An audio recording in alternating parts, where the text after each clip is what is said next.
तो घर में बैठ के इतना बोर हो गई थी कि सोचा कि कहीं चल ही लेते, तो उठाई अपनी धन्नो की चाबी और फिर हम लोग निकल गए ट्रिप के लिए, रोड ट्रिप के लिए। हाँ भाई, हम घर में बैठे बैठे बोर हो जाते हैं, इसलिए हम घूमने चले जाते हैं। लोग अक्सर यही बातें करते हैं हमारे बारे में कि निशा तो यहाँ घूमती है, निशा तो वहाँ घूमती है, बार बार कहीं ना कहीं चली जाती है। अरे यार, तुम्हारे बाप का क्या जा रहा है? पैसे मेरे, पेट्रोल मेरा, सब कुछ मेरा जा रहा है, तो फिर तुम लोग क्यों टेंशन लेते हो?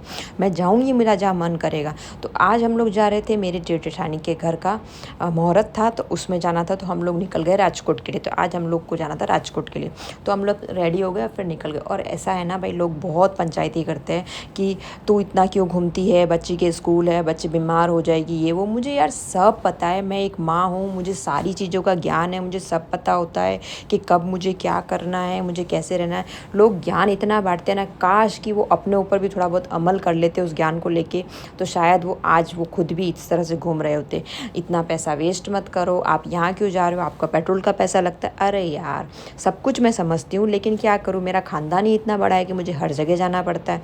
मेरे ससुराल में भी बहुत लोग हैं और मुझे मायके में भी बहुत लोग हैं, और मुझे मायके में जाना भी इसलिए पसंद है क्योंकि बहुत सारे लोग हैं, बहुत सारी बहनें, तो मैं सब जगह जाती हूँ। तो थोड़ा आगे चल के हम लोग रुके थे मैकडी में, जहाँ पे हमने थोड़ा बहुत कुछ खाया। मतलब थोड़ा बहुत क्या, हमने बर्गर ही उठाया, क्योंकि हमको मैकडी में सिर्फ यही समझ में आता है, बाकी मुझे कुछ ज़्यादा अच्छा नहीं लगता, इसलिए मैंने आलू टिक्की बर्गर मंगवाया और वो खाया। उसके बाद बर्गर खाने के बाद हमारा थोड़ा पेट फुल हुआ, तो हम लोग आगे की तरफ, क्या है ना भाई, पेट पूजा पहले कर लेनी चाहिए, बाकी की चीज़ें बाद में। और सबसे पहले हम पेट पूजा करते हैं, उसके बाद आगे के ट्रैवल पे निकलते हैं। हम लोगों को क्या है ना, घूमते फिरते खाने का बहुत शौक है। मुझे, मेरे हस्बैंड दोनों को ही बहुत शौक है। हालांकि वो बहुत मोटे हो चुके हैं खा खा के, फिर भी वो खाते हैं, और मैं बहुत पतली हो चुकी हूँ खा खा के। मैं ये सोचती हूँ खाने से मैं और ज़्यादा मोटी हो जाऊँगी, लेकिन मैं मोटी नहीं हो पा रही। मैं बहुत सारी चीज़ वगैरह खाती हूँ, लेकिन नहीं हो पा रही। आप लोगों के पास कोई उपाय हो तो ज़रूर बताना। और यहाँ से मैं सारे नज़ारे आपको बताऊँगी, जिस जिस गाँव से मैं होकर निकल रही हूँ। मुझे एक चीज़ क्लियर है कि मैं कहीं भी रोड पे जाऊँ, मैं किसी भी रोड पे जाऊँ, मुझे कभी याद नहीं होता कि यहाँ क्या आया, वहाँ क्या है। ये अक्सर मुझे डांटते रहते हैं, तू पागल की पागल ही रह गई है, तुझे ये भी नहीं पता कि रोड पे ये चीज़ आ रही है, रोड पे वो आ रहा है। मुझे सच में कुछ नहीं पता होता। मैं ये सोचती हूँ कि सब कुछ हस्बैंड संभाल लेंगे, अपन को सिर्फ आगे बैठना है। तो मैं कभी ये नहीं सोचती हूँ कि ये क्या आया, वो क्या है। मुझे कोई फ़ोन भी करता तो मैं सबसे पहले इनसे पूछती हूँ कि क्या आया अभी। मैं ज़्यादा ध्यान नहीं देती हूँ। ऐसा नहीं कि मैं सो जाती हूँ, मैं पूरे टाइम जगती रहती हूँ, लेकिन फिर भी मेरा दिमाग काम नहीं करता है कि मैं इतना कुछ ध्यान रखूँ।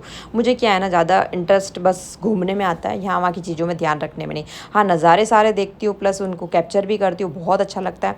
और गाँव-गाँव में होके जाना तो यार एक अलग ही मज़ा है। तो आप लोग भी जाओ ना, तो इस तरह के रूट पकड़ा करो जहाँ पे आपको सारी ग्रीनरी, गाँव देखने को मिले, सारी चीज़ें देखने को मिले। उससे बच्चा भी खुश, आप भी खुश। लोग बोलते हैं कि बच्चे को ज़्यादा ट्रैवल नहीं करवाना चाहिए। ये मतलब पता नहीं किस किस की सोच है, बट मैं ये सोचती हूँ कि बच्चे को ट्रैवल करवाना चाहिए। अगर बच्चा पहले से ट्रैवल करना सीख जाए ना, तो उसको जो वॉमिटिंग वगैरह होती है, नॉइज़िया वगैरह होता है, वो सब नहीं होगा, जैसा कि मुझे होता था। मैं बहुत कम ट्रैवल करती थी, तो मुझे सर दर्द होता था, मुझे वॉमिटिंग होती थी। जब से मैंने शादी करी है, तब से ये इनके साथ मैं इतना घूमती हूँ ना रोड, और बाई कार ही जाती हूँ, तो मुझे वॉमिटिंग वगैरह की प्रॉब्लम सब गायब हो गई। जिसको ये प्रॉब्लम हो ना, तो वो चीज़ का ध्यान रखिए कि आप लोग बहुत ज़्यादा ट्रैवल करें। कभी इस डर से घर में ना बैठ जाए कि वॉमिट होगी, नहीं। आप जब तक ट्रैवल करना नहीं सीखेंगे, तब तक आपको समझ में नहीं आएगा। कुछ कुछ लोगों को एसी की भी प्रॉब्लम होती है, जैसे मुझे थी। जैसे एसी वाली कार में नहीं बैठना, एसी वाली कार में दम घुटता है, वॉमिटिंग होने लगती है। ऐसा कुछ नहीं होता एसी वाली कार में, अगर आप ट्रैवल करोगे, क्योंकि गर्मी इतनी है ना भाई साहब, आपके पास कोई ऑप्शन ही नहीं है कि आप एसी वाली कार में ट्रैवल ना करो। आपको जहाँ चाहिए एसी ही चाहिए, क्योंकि इतनी गर्मी है ना, आप लोग ऐसे जा ही नहीं पाओगे। बाहर जो गर्म गर्म हवा आती है ना, तो आप पागल ही हो जाते हो। तो जब भी आपको कभी ट्रैवल करना है, तो आप एसी वाली कार में आराम से ट्रैवल कीजिए, थोड़ा थोड़ा करते रहिए ट्रैवल। मतलब महीने में 1-2 बार ट्रैवल कीजिए, थोड़ा बहुत ही करें, भले दूर दूर ना जाए, पास पास में जाए, लेकिन कार में ट्रैवल कीजिए, तो आपकी उससे हैबिट लग जाएगी। उसके बाद आपको वॉमिटिंग होना बंद हो जाएगा। ये सारी चीज़ें थी ना, ये सारा मतलब मैंने अपने ऊपर ट्राई किया, इसलिए मैं आपको बता पा रही हूँ, बाकी मुझे पता नहीं है। और सबसे बड़ी बात मैं आपको बताती हूँ, ये ट्रक होते हैं भाई साहब, ये ट्रक में भर के क्या जाता है, मुझे आज तक ही नहीं समझ आया है। मैं हमेशा इन ट्रकों को देखती हूँ, मेरी पता नहीं क्यों इतनी क्यूरियोसिटी रहती है कि मैं हर चीज़ को ना सब छानबीन करके देखूँ, जैसे पुलिस वाले देखते हैं ना, वैसे। तो मैंने यहाँ पे सर पे ओढ़ लिया। अभी सर पे मैंने इसलिए ओढ़ा है क्योंकि यहाँ से हमको ज्वाइन करने वाले हैं मेरे जेठ जेठानी, तो मैंने यहाँ पे आदिल कादरी का परफ्यूम देखा। उसके बाद हम लोग गए जूस पीने, और भाई साहब यहाँ पे जूस कितना महंगा आप देख तो लो। यहाँ पे जूस है लगभग 110 रुपये का, एक ऑरेंज जूस का गिलास था। तो मैं बोलूँ यार, इतना तो कहीं अहमदाबाद वगैरह में महंगा नहीं, यहाँ पे इतना महंगा क्यों, पता नहीं क्यों महंगा, समझ में ही नहीं आया। स्टारबक्स की कॉफ़ी बेच रहा था या फिर जूस बेच रहा था, मुझे समझ ही नहीं आया। तो मैंने दीयू को जूस पिलाया और फिर मैंने मेन्यू का पिक्चर लिया।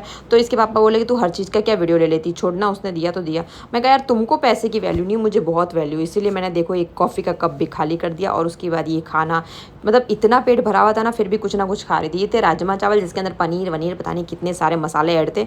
मैंने सिर्फ टेस्ट करने के लिए लिया था, बाकी सब बिगड़ गया क्योंकि मैं इतना सब नहीं खा पा रही थी। और ये मेरे जेठ जी ने लिया था, जो कि उन्होंने भी थोड़ा खाया, मैंने भी थोड़ा खाया, सबको खिलाया, लेकिन कोई खा ही नहीं रहा था। तो मैं क्या करूँ, वेस्ट थोड़ी कर सकती थी खाने को, इसीलिए मैं थोड़ा बहुत खा गई।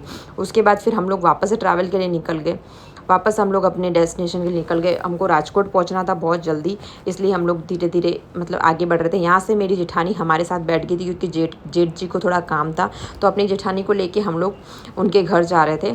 मतलब हम कुछ, वो अहमदाबाद से आए थे, वो भी अभी मुहूर्त के लिए जा रहे थे। वो अहमदाबाद से आए थे और हम लोग यहाँ से सूरत से निकले थे, तो हम लोग दोनों ज्वाइन हो गए। उसके बाद वो हमारी गाड़ी में बैठे थे और फिर हम लोग वापस से निकल गए ट्रैवल के लिए। और बातें करते करते इतना अच्छा सफ़र कट गया ना कि सफ़र का कुछ पता ही नहीं चला, सही बताऊँ। और मतलब बहुत, सच बताऊँ, घर वालों के साथ कभी ट्रैवल करते हो ना, कभी कभी करते हो, लेकिन बहुत मज़ा आता है, बहुत इन्जॉय करते हो। बॉन्डिंग ऐसे ही नहीं बनती, बॉन्डिंग आप बनाओगे तो बनेगी। बॉन्डिंग में ये होता है कि आप लोग बात ही नहीं कर रहे हो, गुमसुम रह रहे हो, तो बॉन्डिंग कहाँ से बनेगी। भाई मेरा जो नेचर है ना, मैं बहुत चुलबुली सी हूँ, मैं बहुत मजाक करती हूँ, बहुत हंसती करती हूँ। तो मेरे को ना हर किसी के साथ ऐसे इतनी जल्दी नहीं बनती, लेकिन जब बनती है ना तो बहुत अच्छी बनती है। और मैं बनाती हूँ ऐसी, ऐसा नहीं कि अपने आप बन गई है, मैंने बनाई है सब जगह। और यहाँ पर जो मैं क्लिप ले रही हूँ ना, ये हमको किसी ने, पुलिस वालों ने रोक लिया था, मतलब चालान वगैरह काटने के लिए, पता नहीं इनका सीट बेल्ट नहीं था इसलिए। तो मैं उसी चीज़ का वीडियो बना, और शायद इन्होंने मेरा वीडियो, मतलब मैं जो वीडियो बना रही थी, इन्होंने मेरा फ़ोन देख लिया, तो इन्होंने इनसे कुछ भी नहीं लिया। नहीं, हाँ, इन्होंने इनसे पैसे ले रहे थे, बट 500 रुपये लिए, आपने देखे, मैंने आपको दिखाया भी है। ये लोग हर चीज़ में ऐसा चालान काटते हैं ना भाई साहब, कभी कभी तो ऐसा लगता है रूल सिर्फ हमारे लिए नहीं, इनके लिए भी होने चाहिए। इतना बुरी तरह चालान काटते हैं, कभी 500 मांग लेते, कभी 1000 मांग लेते, कभी 3000 मांग लेते। ये लोग हमेशा, मतलब ऐसा क्यों करते हैं कि इतनी जल्दी जल्दी मुँह खोल के पैसा मांग लेते। और कभी ऑनलाइन करने का बोलना, वो लोग कैसे डर जाते हैं, नहीं नहीं ऑनलाइन नहीं करना, हमारे पास ऑनलाइन नहीं है। ऐसा क्यों होता है, सिर्फ रूल हमारे लिए है कि तुम्हारे लिए कोई रूल नहीं है। ये लोग अपन से ज़्यादा चार्ज करते हैं, इसलिए ऑनलाइन पेमेंट नहीं लेते। और फिर पता नहीं इसमें क्या है क्या नहीं, मेरे को जितना समझ आता था उतना मैंने बोल दिया। उसके बाद हम लोग फिर से आगे निकल गए। फिर इनको मैंने बोला भाई सीट बेल्ट लगा लो, आगे और 500 की चपेट लग जाए, इससे अच्छा सीट बेल्ट ही लगा लो। और मैं तो भाई साहब, इन्होंने जब से मुझे डांटा, जब से सीट बेल्ट लगा के बैठती हूँ, भले चाहे घर ही क्यों ना आ जाए, घर के सामने जाके सीट बेल्ट खोलती हूँ। क्योंकि 500 रुपये कौन देगा भाई साहब, 500 1000 रुपये ले लेते। 500 1000 रुपये की कीमत, मतलब मुझे तो भाई सही बताऊँ, मुझे पैसे बहुत प्यार है, और मुझे पैसों से बहुत प्यार है। लोगों को नहीं होगा, लोगों को पता नहीं पैसों से कम प्यार होता है। नहीं, पैसे क्या करने हैं भाई साहब, पैसों के बिना आजकल कुछ नहीं है। पैसों से प्यार होना बहुत ज़रूरी है, और होना भी चाहिए। ये जो बिल्डिंग थी, ये मेरे जेठ जेठानी ने इसमें घर लिया। ये बिल्डिंग इसमें 11th फ्लोर पे उन्होंने घर लिया है। ये बहुत अच्छी बिल्डिंग है और बहुत ही अच्छा इनका घर है। मैं आपको आगे आगे सब कुछ दिखाऊंगी। हम लोग वैसे उनके ब्लॉक में गए और फिर हम लोग फटाफट से ऊपर चढ़े। यहाँ पे इसके पापा लॉक खोल रहे, जो कि खुल नहीं रहा इनसे, फिर भी थोड़ी बहुत कोशिश करके लॉक खोला और हमने अंदर एंटर किया। और सच में यार गाइस, इनका घर बहुत सुंदर है। हालांकि रेंट पे है, लेकिन बहुत सुंदर है। धीरे धीरे खुद का भी ले लेंगे।